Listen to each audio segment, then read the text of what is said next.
casa espírita. Eu, tá ouvindo, Valdemir? Sim, estou Aí ouvindo. eu entro na casa espírita e me deparo com uma cena dessa. O Mauro, o Valdemir, eu estou aqui tremendo só de ter que tocar nesse assunto, mas eu tenho que tocar, porque eu preciso me libertar disso, ou que seja verdade, ou que não seja.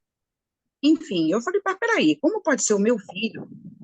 Se eu, desde que eu me conheço, o Espiritismo diz que ele está bem, que na carta, que é mais de 20, psicografia, e agora vocês estão dizendo para mim que é ele que está aqui, que ele não sai de dentro da minha casa, não sai do meu lado, não sai do lado do pai, nem do irmão, e nem do filho, e que isso não é nada bom, porque ele vem com muita tristeza, porque ele sabe que não era a hora dele partir, ele não aceita, porque não era a hora. Eu falei, pô, como que ele chega com tanta autoridade para dizer que não era a hora dele? Então, o Valdemir e Mauro, eu estou muito sensibilizada com isso que aconteceu, que faz pouco tempo. Estou muito duvidosa, já não sei de mais nada. Eu ia chamar você e o Mauro no privado para falar, porém, como a casa não existe, tocou no assunto hoje. E eu gostaria, gente, pelo amor de Deus, de saber alguma coisa, porque eu estou entrando em parafuso. Ainda ouvi que quanto mais eu vá nesta casa espírita, mais o meu filho vai estar lá, chorando aos prantos e está mal. A saudade dele é maior do que a nossa, aqui de casa, e ele não se conforma. Então, eu gostaria muito, Valdemir e Mauro, de que vocês me dessem um consolo do que pensar, do que fazer. Eu não sei. Fiquei até Verônica, chateada com o espiritismo, sabe? não tem Como é que nada eu a ver, recebo uma carta dizendo uma coisa e lá é outra coisa? não E tem o que que nada eu a ver uma faço? coisa com uma outra, Verônica, por favor. Não tem nada a ver a Ah, doutrina espírita com alguém falar alguma coisa em nome da doutrina espírita. Primeiro, ninguém pode falar em nome da doutrina espírita, que a doutrina é dos espíritos bons. Só eles podem falar em nome da doutrina. E nós estamos estudando exatamente para saber o que acontece com os nossos amigos que partem, os nossos familiares que partem. E lembrando aqui a carta de Pedro, quando ele diz lá, o amor cobra a multidão dos pecados. Por isso que eu estou falando, não precisa guardar bens materiais, porque o sentimento cobra esses bens. Que o desencarnado sente saudade? Sim, isso é natural. Ninguém vira santo ou vira demônio porque desencarna. Ele continua sentindo as mesmas coisas. Mas também sabemos que ele não está desamparado. Nenhum espírito fica desamparado. Ele pode até recusar a ajuda. Isso muitas vezes acontece, do espírito recusar a ajuda. Até na mesa mediúnica eles chegam com esse discurso de recusar a ajuda. Mas não estão desamparados. Sempre que se voltarem para o bem, vai ter alguém para auxiliá-lo. Então, crê no seu estudo, crê no que você está conhecendo, crê no que você está estudando. Porque, assim como existem maus psicólogos, maus médicos, existem também médiums confusos, médiums obsediados. Existem pessoas, médiums vaidosos, que falam muitas coisas até por falar. E um médium só deve falar aquilo que consola. Se o seu filho fosse numa reunião mediúnica que eu dirigisse e lamentasse todas as dores do mundo, eu jamais diria para você. Eu iria tratá-lo, iria atendê-lo, mas não iria falar para você, porque não iria diminuir a dor dele, aumentando a sua dor. Então, o que nós precisamos é conhecer, é o que nós estamos fazendo aqui, estudar. É o que está lá no Evangelho, capítulo 6. Espírita, eis aqui o primeiro ensinamento. Amai-vos. Mas eis o segundo, instruí-vos. Amar, eu não sei se a gente ama ainda. Acho que não ama o suficiente. mas pelo menos estamos nos instruindo para entender esse processo e não acreditar em tudo que vem dos espíritos. Lá no livro dos Médiuns, tem uma mensagem do Erasto, que ele diz que é melhor que nós rejeitemos 9 dentre 10 verdades do que aceitar uma meia-verdade. Uma meia-verdade é uma mentira inteira. Então, a gente tem que ter esse cuidado para não comprar gato por lebre. Que me perdoe o gato, que me perdoe a lebre, né? E não estou falando aqui, é só um dito popular. Não vamos matar nenhum dos dois bichinhos, mas só um dito popular. Assim, entendo, Verônica. Não sei se o Mauro quer a ideia de É, complementar. eu gostaria de perguntar à Verônica o seguinte: como é que você sabe que o espírito que se comunicou era seu filho?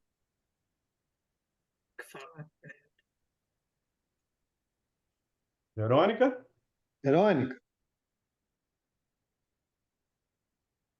Oi, desculpa, eu fico tão nervosa que eu até fechei o microfone. O médium, tanto eu insistia, eu falei, olha só, aquele que veio lá era meu filho, porque só gritava mãe, mãe, mãe, mãe, Não, mãe, mas eu quero você já induziu a conversa. Aham. Você induziu a conversa. Se o É, médium bem dizer, tivesse dito afirmando, assim, né? não, confirmando não. Não, então, assim, bem dizer, afirmando que era o meu filho. Pois é, você foi afirmando. O médium não sabe. Se o médium dissesse assim, alguém conhece o fulano? Então ele já está se identificando. Ah, sim, fulano é meu filho, é diferente. Hum, Porque muitas vezes você está sugestionando ao médium a comunicação. Entendeu? Então, a orientação do livro dos médios sempre é muito certeira, quando ele diz: não aceiteis tudo que vem dos espíritos. Antes, procurai saber se são de Deus. Primeiro ponto. Se ele fala isso da comunicação dos espíritos, vale dobrado para os médiums. Porque é muito fácil o médium se equivocar, mesmo com boa intenção. É fácil dele se equivocar. E se ele for um médium vaidoso, como o Valdemir ou mistificado, aí a gente sabe que existem espíritos ali completamente inescrupulosos. E para fazer essa Mistificar. cena é fácil. É fácil. E aí Mauro, quando eu já se sugestiona que falou mãe, mãe, só é meu filho, é muito mais fácil se criar toda uma interpretação equivocada da comunicação. Entende? Então, tudo bem, qual mas, é a mas dúvida? afirmar que era, Não, ele não, é se ficou ele não médico, deu o nome. Ele não deu o nome dele. não, Ele não disse que a comunicação era para você. não. Então, você atribuiu para você a comunicação. Entende? Então, a postura é: deixa a comunicação correr. Pode ser para você, como pode não ser. Se for para você, o espírito vai dizer. Ok? O espírito vai dizer. Essa fulana ali é minha mãe, é para ela que eu quero falar. Entende? Aí o médico pode E falar isso pra gente? mesmo que isso aconteça, você fica na sua e diz assim: qual o seu nome? Questione a comunicação. Eu não fiz Questiona. isso, não. Então, questiona, porque existem muitos espíritos despreocupados com a verdade. E médiuns também, muitos existem, que são iludidos por esses espíritos. Nós já contei isso aqui, nós já atendemos uma pessoa que disse: o meu mentor falou para que eu me afastasse desses estudos de Kardec. Eu Ela lembro que falou: você falou isso. e você vai acreditar nisso que esse espírito falou para você? Ah, vou, porque ele é o meu mentor. Tá bom, tá bom. Entendi. Entendeu? Mauro, Então, oi. me permita trazer um texto aqui para a Verônica, Tá? capítulo 65 do livro Pão Nosso. Lá no terceiro, quarto parágrafo, Emmanuel nos diz o seguinte: geralmente, ouvimos, vemos e sentimos conforme nossas inclinações e não segundo a realidade essencial. Registramos certas informações longe da boa intenção que foram inicialmente vazadas, e sim de acordo com as nossas perturbações internas. Capítulo 65 do livro Pão Nosso. Então, nós, dentro da psicologia, nós falamos muito isso. Nós vemos e ouvimos aquilo que queremos. Então, nós torcemos, claro que isso não é consciente, eu não faço isso propositalmente, mas eu torço a situação para se adaptar ao meu desejo, à minha vontade. Então, a gente tem que ter muito cuidado com isso, só para ajudar nesse assunto com a Verônica. Perfeito. Entendeu, Verônica? Eu entendi. Quando você falou assim, existem muitos médiums mistificados. O que você quis Isso. dizer aí com isso? Enganados, iludidos, fascinados.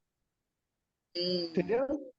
E aí, ele aceitando qualquer comunicação, sem nenhum crivo, sem nenhum senso de responsabilidade, como o próprio Valdemir falou, que existe nem toda comunicação é para ser divulgada, né? Tem que se ter o cuidado, tem que se ter o feeling para que aquela comunicação seja positiva, traga algum benefício. Então, é isso. Não estou dizendo que a casa seja ruim, que a casa seja fascinada, não, tá? Nem sei qual é a casa. Mas esses cuidados valem para toda a comunicação com os espíritos. E nem diga qual casa, por favor. Não, eu não vou, não citei, nem vou citar. Isso. Mas eu vou falar uma coisa. Eu perdi a vontade de ir lá. Perdi completamente. Não tenho mais estímulo, não tenho mais vontade de ir. Assim, parece que me passaram, sei lá o que, no cérebro, na mente, que eu não consigo mais nem passar perto daquela rua. Não consigo entrar. Ok, sabe? mas Fiquei vibre bem desanimada. por eles. Peça em suas orações por esta casa, por essas pessoas, porque é sempre bom, né? O bem sempre é bom. Né? Então, não vamos nutrir nenhum sentimento ruim, né, contra ninguém, nem contra as instituições. Então, temos que fazer a nossa parte. Tá bom? Tá bom. Fique Tá em bom. paz. Obrigada. Amém. Obrigada. Diga, Angélica. Parece que tem a Patrícia Dutra aí no chat, queria falar. Olha aí. Oi, Patrícia. Fala, querida.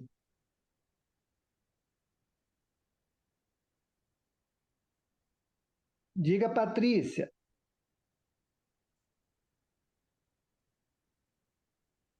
Oi, boa noite. Não o já responderam, alguém respondeu minha pergunta. É porque eu guardo algumas roupas, né, da minha filha ainda. Então, qual a intenção de você guardar essa roupa? São as roupas que ela mais usava, né? Assim, que gostava mais. Tá bom, Eu mas sei qual que a eu intenção? não sei. Tenho, Lembrar não dela? tenho coragem, Tá ali. não tenho coragem de dar, não tenho coragem de, não sei, eu não consigo dar. Então, é aquela história que o Valdemir falou, desapego. Então, você precisa entender o seguinte: esses objetos ela não vai usar mais. Concorda? Verdade. E tem Concordo. pessoas que precisam, estão esperando por essa roupa. Sim. Então, faça a doação na intenção dela. E quando for fazer esse movimento, quando você for tirar esses objetos, essas roupas, com a destinação de fazer a caridade para alguém, você fale mentalmente, minha filha, olha, isso aqui que você gostava muito, você não vai usar mais. Existem muitas pessoas necessitadas. Então, em sua memória, eu estou levando para que esses objetos façam bem às pessoas que precisam. Porque existem, sim, espíritos apegados às suas coisas. Desculpa te cortar. ela gostava, mas ela assim não era, ela não se apegava assim a bem material nenhum. Ela se Ótimo. tivesse que dar, ela dava. Ela comprava uma roupa hoje, usava hoje mesmo. Então ela não deixava assim, não se apegava a bem material nenhum. Então Uma vez você ela está estava apegada. passando uma vez ela estava passando na rua, ela viu um cachorro dormindo. Na chuva, ela tirou o casaco dela e botou em cima do cachorro.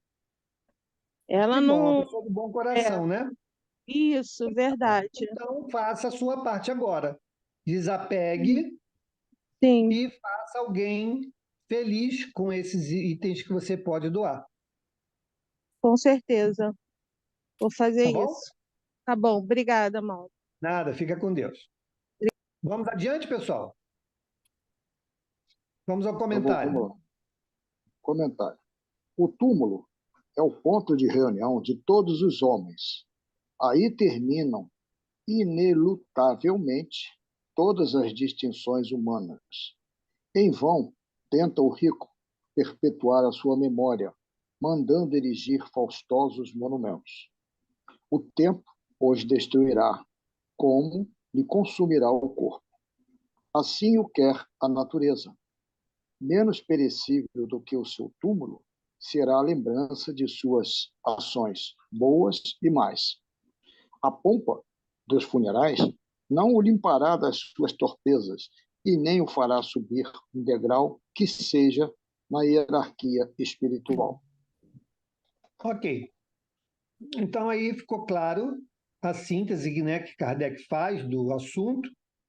Então o que mais vale, gente, são os nossos pensamentos, os nossos sentimentos em direção a esses irmãos. E essa é uma via de mão dupla. Assim como nós enviamos, nós também recebemos deles essas mesmas lembranças, intenções, preces, vibrações, ok? Então, é sempre importante nós sabermos que esse canal existe e que podemos dar qualidade a essa comunicação, principalmente quando ela não se restringe a questões materiais. Vamos sempre buscar a relação moral, a relação do sentimento, daquilo que cultivamos ou não cultivamos, né? Para que mesmo sem o contato físico, possamos melhorar, possamos nos ajudar a seguir em frente. Tudo bem, pessoal? Vamos adiante. Lei da liberdade. Agora vamos ao capítulo 10, da Lei de Liberdade. Ele vai falar da liberdade natural, da escravidão, da liberdade de pensar, da liberdade de consciência, o livre-arbítrio, a fatalidade, o conhecimento do futuro, o resumo teórico do móvel das ações do homem. Liberdade natural, 825. Haverá no mundo posições em que o homem possa jactar-se de gozar de absoluta liberdade? Não, porque todos precisais um dos outros, assim os pequenos como os grandes. Ok. Nós fomos criados para viver em sociedade. Então, eu costumo dizer o seguinte: o nosso grau de liberdade anda de mãos dadas com a nossa responsabilidade. Quanto maior a responsabilidade, maior a liberdade. Ok? Porque estamos sabendo decidir, estamos sabendo escolher os caminhos, né? Então, isso nos ajuda nessa gradação da liberdade.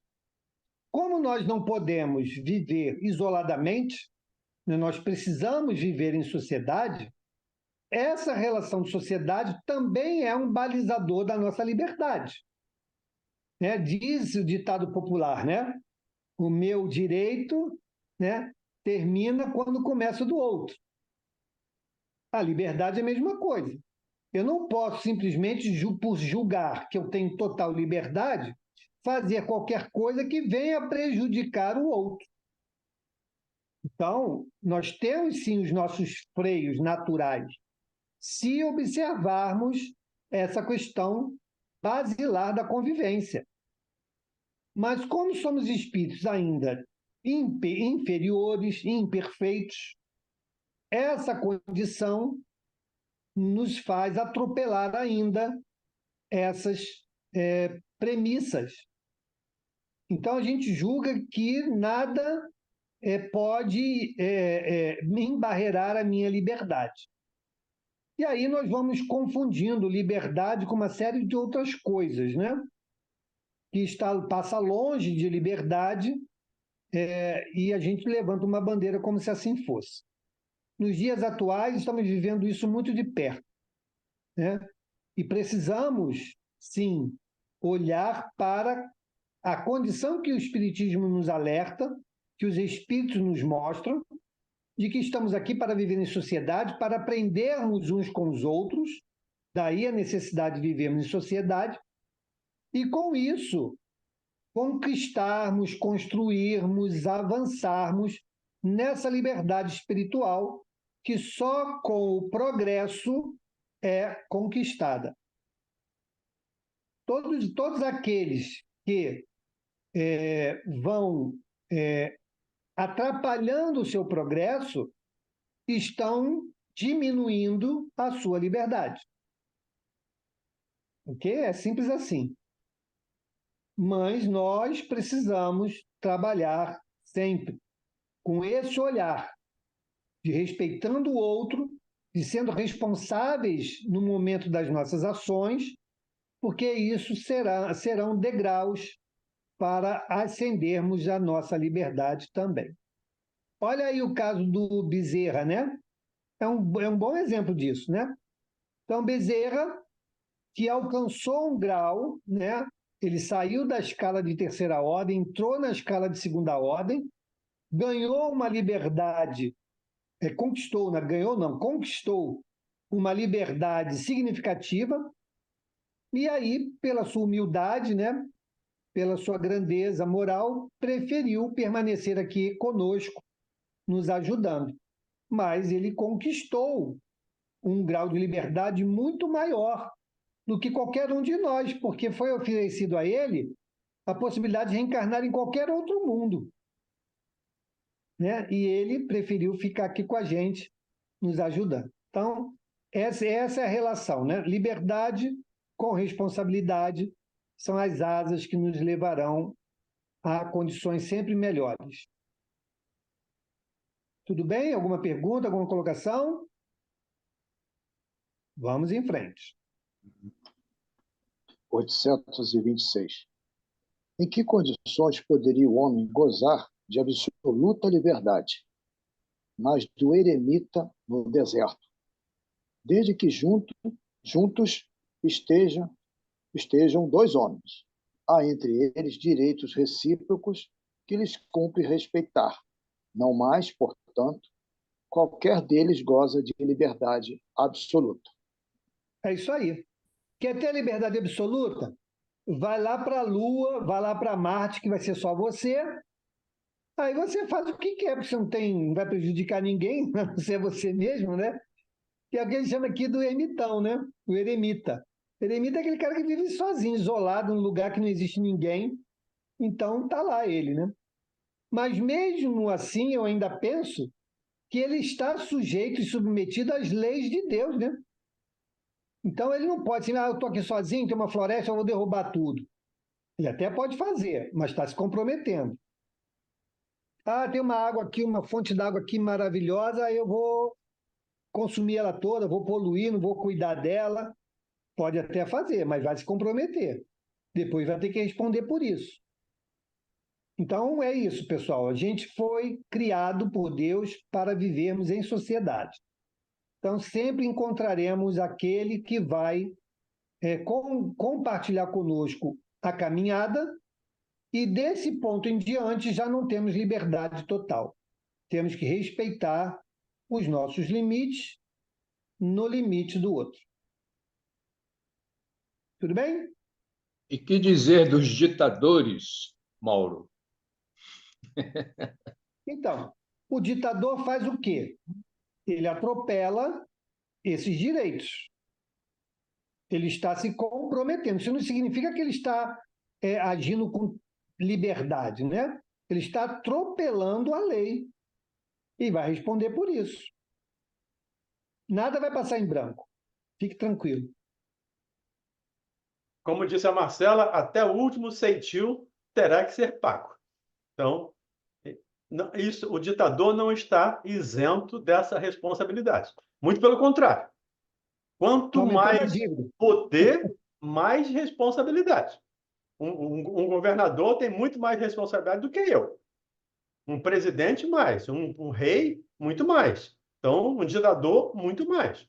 A responsabilidade é muito maior. É proporcional ao grau de autoridade ou de poder que aquela pessoa tem. Não interessa se ele conquistou ou se ele tomou o poder. Mas o fato é que ele passa a ter uma responsabilidade.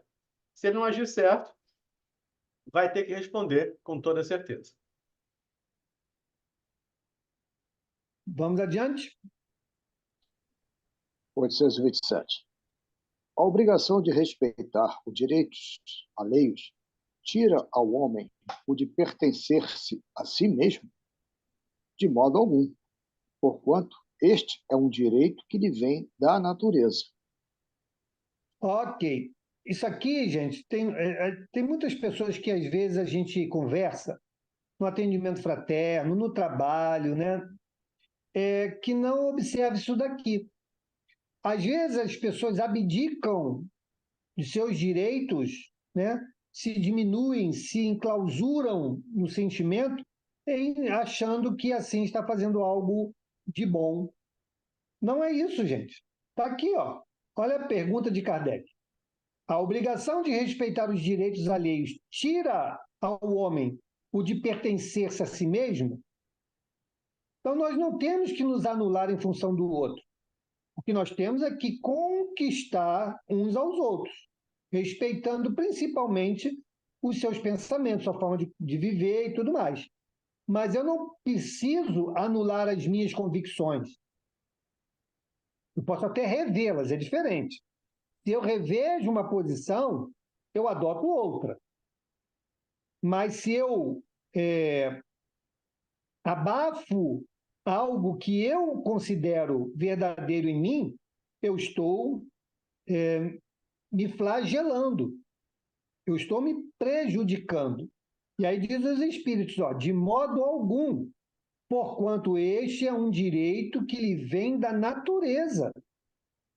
Então, cada um de nós é uma individualidade, uma personalidade que precisa aprender com o outro e não se anular pelo outro. São caminhos diferentes. Ok, pessoal? Infelizmente, então, Mauro. Ou não? Infelizmente, como você disse, tem muitas pessoas hoje fazendo isso, se anulando com a ideia de conquistar o outro, com a ideia de... Eu até costumo brincar, eu sei que é uma fala meio antiga, né? De ficar bem na fita. De não dizer não. Tem pessoas que não conseguem dizer não, porque vai desagradar alguém. Aí desagrada a si mesmo. E é contrário a essa questão aqui. Eu vejo todo dia, ainda hoje, eu vi isso. Conversei com pessoas hoje com essa ideia de autoanulação para promover o outro.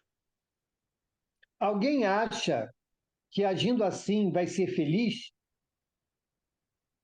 Não vai ser. Sempre que nós apoiamos a nossa felicidade fora de nós, estamos frágeis, porque a gente não controla o que está fora de nós, principalmente as pessoas. Então, nós temos que construir uma base forte em nós, né? As minhas convicções, né? Os meus valores, que podem ser combinados com o do outro, mas não apoiados no outro. Senão, nós caminhamos sobre um castelo de cartas, que a qualquer momento se desfaz. E aí a gente vai ouvir, infelizmente, a velha frase, né? Meu mundo acabou, minha vida não tem mais sentido, porque aquela carta não faz mais parte do meu baralho. Então, nós temos, sim, que construir relações fortes, mas não se apoiando no outro, e sim complementando com o outro. É completamente diferente. Então, nós temos que ter esse olhar, né, mais alargado das relações. Eu digo até, Mauro, que não complementando, mas suplementando. Minha palavra é melhor, de fato. O suplemento é aquilo que excede, o complemento é aquilo que falta. Então, nós não podemos ser complemento de ninguém ou ter ninguém como nosso complemento, mas como suplemento. Então, se tirar o suplemento de um atleta, ele não vai ter prejuízo. Ele pode ter uma performance pior, mas em termos orgânicos, de saúde, ele não vai ter prejuízo. E se tirar o complemento, sim. Então, eu costumo colocar essa relação como complemento, não, mas suplemento, sim. Perfeito. A palavra bem colocada faz toda a diferença, né? Obrigado, Valdir. Tudo bem? Podemos seguir, pessoal? Vamos adiante. 828. Oi? Posso? Vamos adiante. Pode. 828. Como se podem conciliar as opiniões liberais de certos homens com o despotismo que costumam exercer no seu lar e sobre os seus subordinados? Eles têm a compreensão da lei natural, mas contrabalançada pelo orgulho e pelo egoísmo. Quando não representam calculadamente uma comédia sustentando princípios liberais, compreendem como as coisas devem ser, mas não as fazem assim. Ok. Então, é um pouco da hipocrisia, né? Faça o que eu faço, mas não faça o que eu faço. Não é isso? Então, isso eu vejo isso como um processo, pessoal. Ninguém dá um salto desse da noite para o dia. A gente vai, né, recebendo informações, a gente vai sendo convencido de que pode ser diferente, e a gente, às vezes, começa a refletir de que deve fazer diferente e começa a exercitar o diferente, até, de fato, viver uma nova posição. Esse é um processo. Toda mudança em nossa vida é um processo. Ninguém sai do 0 para o 100 num único movimento, né? A gente vai gradualmente modificando pensamentos, atitudes e assim escolhendo melhor e diferente. Então, isso aqui também é nesse mesmo sentido. Então, mas eu concordo com pensamentos liberais, concordo que deve ser assim, deve ser assado, mas no meu pedaço eu ainda ajo diferente. Melhor do que quando eu já não concordava com nada, nem fora nem dentro do meu pedaço. Então, à medida que nós vamos, né, exercitando posições novas, pensamentos renovados, a gente leva um tempo para viver aquilo plenamente. No momento que a gente passa a viver plenamente, pronto, aí não voltamos mais atrás e aí as coisas vão acontecer onde quer que nós estejamos. Né?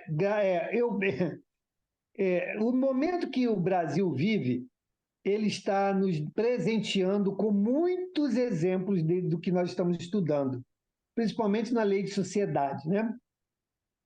Muitos exemplos. Então, como a doutrina ela é atemporal, nós estamos aqui lendo algo que foi escrito há mais de 160 anos, como se fosse escrito ontem. Né? Então, realmente, é algo que a humanidade ainda não aprendeu e nós, às vezes, nos surpreendemos com orientações desse tipo tão vivas em nossa sociedade. Tudo bem? Vamos adiante. Pessoal, está todo mundo compreendendo bem ou vocês estão em choque ainda só refletindo? Então tá bom. Espero que seja a primeira opção. Vamos lá. 828A. Ser-lhes-ão, na outra vida, levados em conta os princípios que professaram neste mundo? Quanto mais inteligência tem o homem para compreender um princípio, tanto menos excusável é de não o aplicar a si mesmo.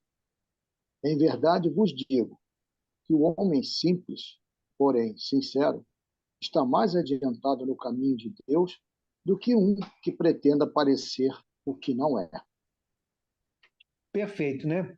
E aí, de novo, eu pego aquele exemplo do Chico quando saiu para abraçar um cidadão em situação de rua, né?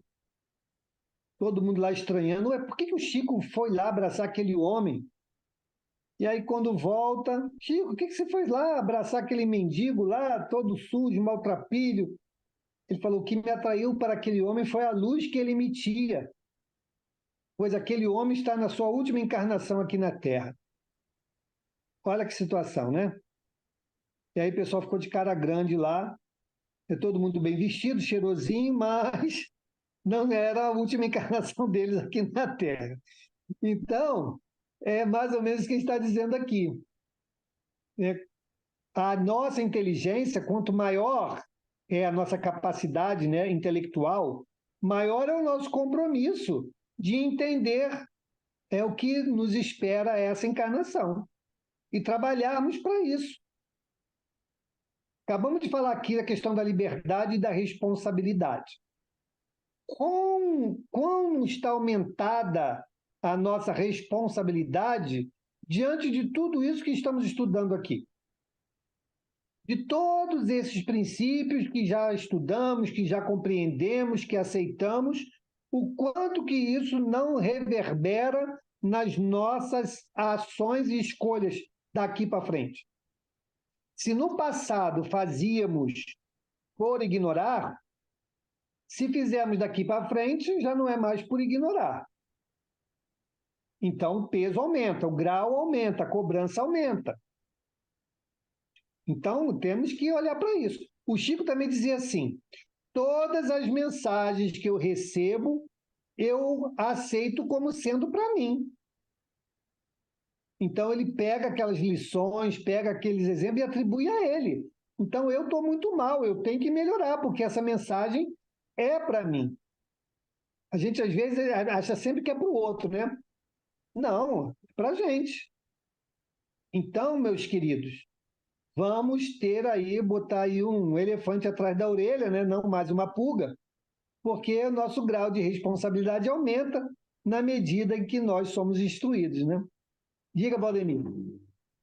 Só para fazer um contraponto aí à sua fala a respeito da fala do Chico, da ideia do encontro do Chico, o Raul Teixeira, aqui do Rio de Janeiro, o pessoal daqui do Rio conhece, foi fazer um seminário em São Paulo certa vez e depois saiu, na hora do almoço, saiu lá do encontro para ir almoçar e encontrou um mendigo pedindo dinheiro para o almoço. E ele olha para cima e vê o nome da placa, era exatamente aquele mendigo, aquele senhor, aquele político, aquela autoridade. Aí, lembrando a fala da Marcela, né? A gente tem que pagar tudo. Reencarnado agora como mendigo, porque teve a oportunidade e não fez bom uso. Então, foi-lhe tirado o talento e foi dado para outro. E agora ele estava ali na situação de mendigo. Não como última reencarnação, mas com certeza um início muito duro de muitas reencarnações até saudar o compromisso. Verdade. Diga, Verônica.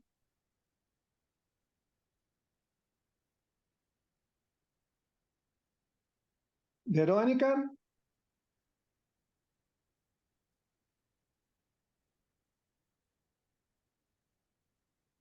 Verônica? Bom, vamos adiante. Quando a Verônica voltar, ela fala. Escravidão, 829.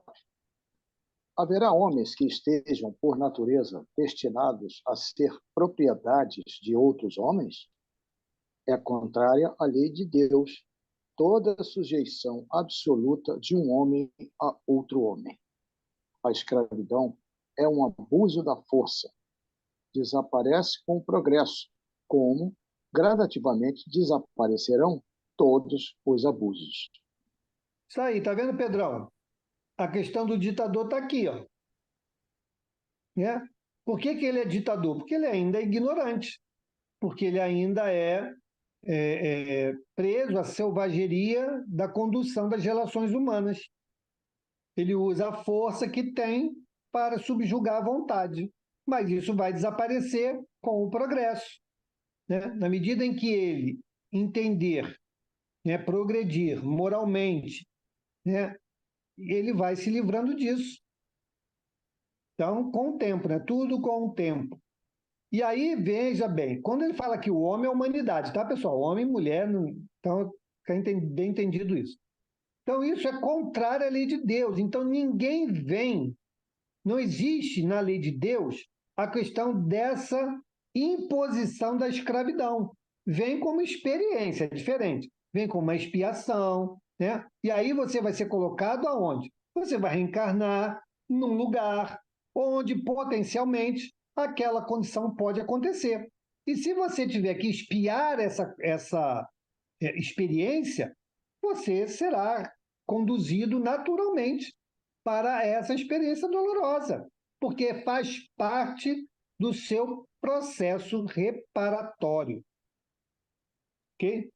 Então,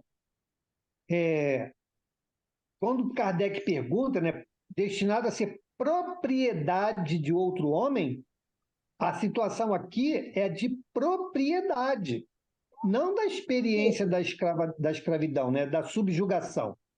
A subjugação ela pode existir como expiação, mas não é propriedade do outro. Ficou clara a diferença, pessoal? Então, vamos imaginar, né, uma pessoa que, numa determinada existência, escravizou toda uma sociedade, impôs ali toda a sua truculência, né? Aí desencarna, vai reencarnar, e aí? Olha só, você fez isso tudo aqui, cara. Você se arrependeu? Ah, me arrependi profundamente. Deixa eu reparar, sentindo aquilo que eu fiz os meus irmãos sentirem. Ah, ó, pode ser uma forma de você reparar. Tá bom. Então vai lá, reencarna lá, e nessa experiência você, pela conjunção das coisas, você naturalmente vai ser conduzido a uma vida de escravidão. E aí vai. Okay? Mas não é propriedade do outro. Ninguém reencarna, nem está na lei de Deus. Ó, você vai ser eternamente propriedade ali do Ronald. Então, encarnação, volta à encarnação, você continua sendo propriedade do Ronald. Isso não. Mas uma experiência onde, por meio daquilo que você fez, como consequência dos seus atos, ou como opção de reparação ou prova, você pode viver a experiência da escravidão. Ok?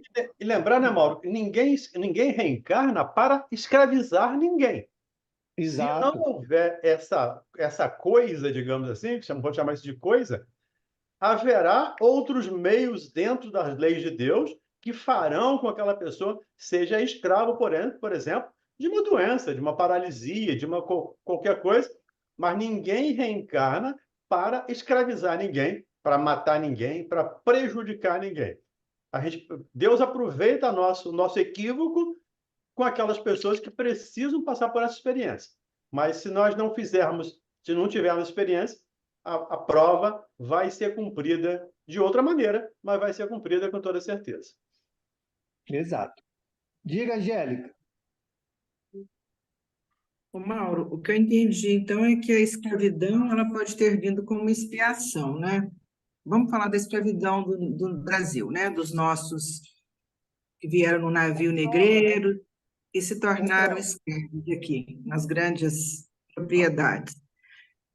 Porque eu já vi muito espírita falar que o Brasil tem o karma coletivo, porque a escravidão, ele tem que recuperar esse tempo da escravidão, mas não é do Brasil.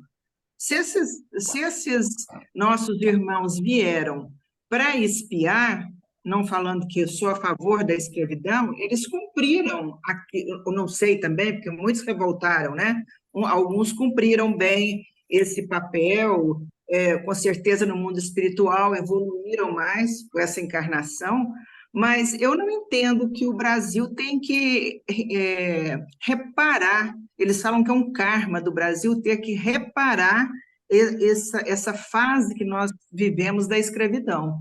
Aí, lendo essa resposta aqui, eu não entendo assim. Estou certa? Olha, as pessoas falam muitas coisas, né, Angélica? Tem muitas teorias aí que não se sustentam. Se você for para um debate, né, a respeito de posições. Eu não vejo que o país possa ter um karma. As pessoas constroem suas expiações. Sim. Ok? Pessoas. Então, as pessoas, cada uma delas, responderão por aquilo que fizeram. Se elas vão se reunir numa determinada posição geográfica, né, porque tem algo em comum para vivenciar, é diferente de você atribuir a um território um karma. Isso é um absurdo, né? Então, as pessoas têm em si um compromisso a reparar ou pedem para viver determinadas experiências como forma de adiantamento. E aí vão se reunir em função disso. O Brasil em si, ele não foi, o território não foi quem promoveu a escravidão. Eu Né? entendo assim. A escravidão foi trazida aos territórios brasileiros. Sim. Né? Então, é completamente diferente. Então, as pessoas que falam isso, sei lá, tem outro pensamento a respeito do que seja planejamento reencarnatório, do que seja expiação, do que seja prova. Aí só conversando para a gente poder entender, né? Tá bom, Mauro, obrigada. Diga, Glaucio. Eu ouvi já a mesma coisa em relação à Guerra do Paraguai, que o Brasil tem uma dívida com a Guerra do Paraguai, que a forma que ele está pagando é que hoje, com as usinas funcionando, ele devolve essa energia para o Paraguai, favorecendo o país, e que isso ele ajuda a pagar, não financeiramente, né, mas moralmente, tudo que eles destruíram do Paraguai. E também já ouvi falar que os Estados Unidos têm esse mesmo karma em relação à guerra do Vietnã, porque muitas coisas foram destruídas. Será que o pensamento deles não é falar, por exemplo, que essas pessoas vão ter um karma coletivo, essas pessoas que estiveram envolvidas, então, e não a nação em si? Não sei, Mas então, são coisas que eu já ouvi, é inclusive completamente esse da... diferente. A abordagem é completamente diferente. Olha só, como é que pode alguém imaginar que você oferecer alguma coisa material resgata uma questão moral? Aonde que está escrito isso? É a mesma coisa dizer assim, não, então eu vou dar o dízimo, porque aí eu estou pagando do mal que eu fiz, os crimes que eu cometi, né? Isso não existe. Isso não existe. O que existe, sim, é resgate coletivo, aí tudo bem. Aí tudo bem. É como lá os africanos. Aquele povo lá, por que os africanos vivem a situação que vivem? Por conta de situações pretéritas de existências anteriores. E ali existe um resgate coletivo, como em outros Entendi. lugares. Em outros lugares no planeta, no universo. Não é? Olha o resgate coletivo que aconteceu nas antigas grandes civilizações. Não foi um resgate coletivo? Não foram todos resgatados lá de Capela e vieram reencarnar aqui? Com Foi certeza. um resgate coletivo, não foi? Foi. Eram muito mais inteligentes do que aquele povo que existia aqui, mas moralmente ainda atrasados. O que eles fizeram? Escravizaram. Então quer dizer que a situação planetária era o karma? Quer dizer que o planeta Terra já estava então destinado a um karma para poder então escravizar todos esses povos ao longo da história? Claro que não, não faz nenhum sentido isso. Então, como foi resposta aqui da pergunta anterior, dessa pergunta que nós estamos aqui, ó, com a questão da propriedade. Diz lá, ó, é contrária à lei de Deus toda sujeição absoluta de um homem a outro homem. Então, se é contrária à lei de Deus toda sujeição, a escravidão não pode fazer parte disso. E diz lá, a escravidão é um abuso de força.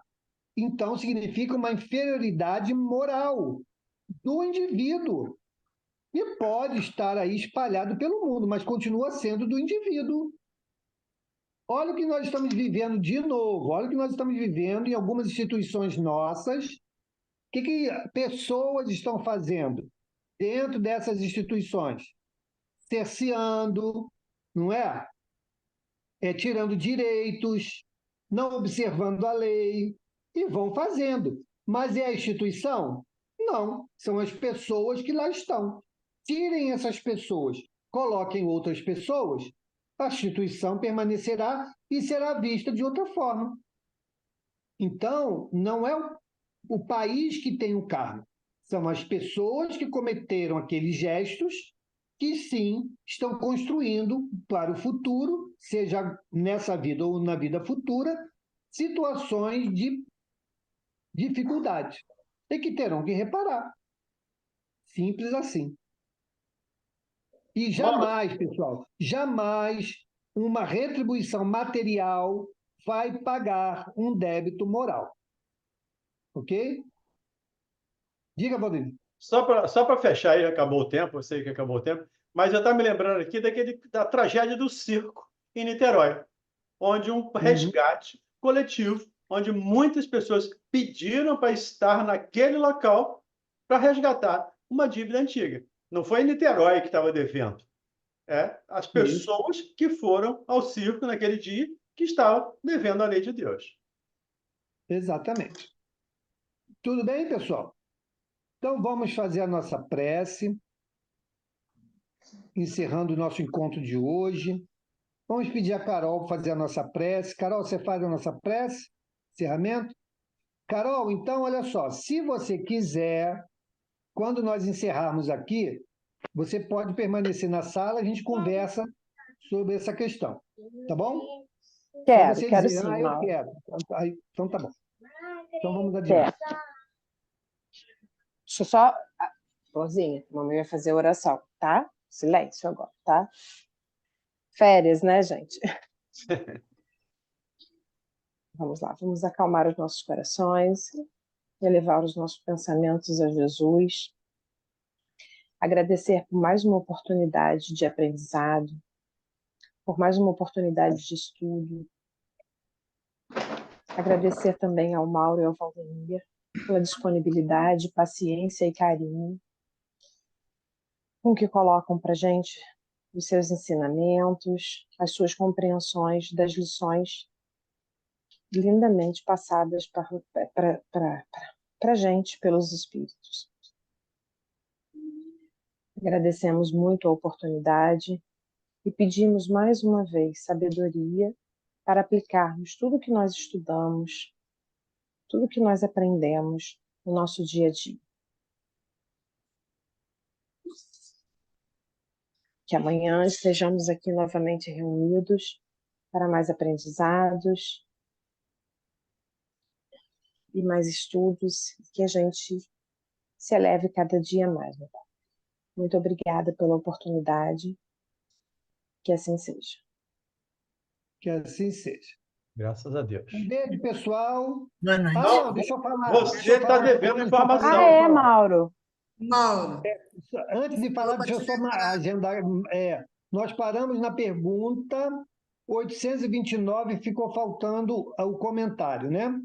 Então a gente retoma da 829 na semana que vem. É que se eu não gravar aqui, depois eu não sei onde